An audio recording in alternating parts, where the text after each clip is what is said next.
ဘဝခီးကိုသွားကြတဲ့လူတွေဘာအရေးကြီးဆုံးလဲလို့မေးစိတ်ကောင်းနှလုံးကောင်းရှိဖို့ဒါကြောင့်တမုတ်စတော်ဘုရားကြီးဟာစိတ်ထားကောင်းဖို့ပထမ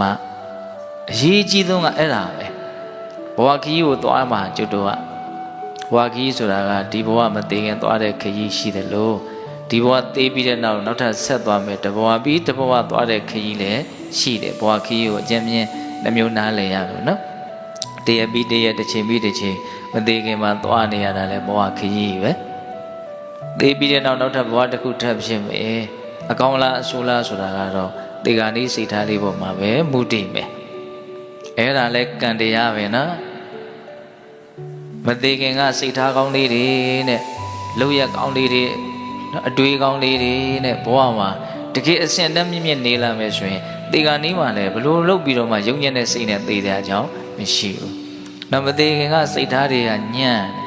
စိတ်ထားကောင်းအောင်လည်းသိပြီးတော့မကြိုးပမ်းမှုမအားထုတ်ဘူးဆိုရင်တော့ဒီကနေ့မှအဲ့ဒါယုံညံ့တဲ့စိတ်ထားနဲ့သိရတတ်တယ်။အဲ့ဒါဆိုရင်တော့မကောင်းတဲ့ဘဝဖြစ်မှာနော်။ဒါကြောင့်ဘဝခီးကိုသွားကြတဲ့တတ္တဝါတွေမှာအရေးအကြီးဆုံးကဒီစိတ်ကောင်းနှလုံးကောင်းလေးရှိဖို့စိတ်ကောင်းနှလုံးကောင်းရှိလို့ရှိရင်ပြစ္ဆုတ်ပံလဲလိမ့်လိမ့်လဲဆင်းရဲစရာအကြောင်းမရှိဘူးလို့ဘုန်းကြီးကမြင်တယ်ဟုတ်လားနော်စိတ်ကောင်းနှလုံးကောင်းကထက်သန်လုံးအားကြီးရင်အဲ့ဒါနော်ဇောတွေကအလွန်အားကောင်းတဲ့အတွက်ကြောင့်ဒီဘဝတွင်ဒိဋ္ဌဓမ္မဝေဒနိယကံကောင်းကျိုးချမ်းသာကိုရနိုင်တယ်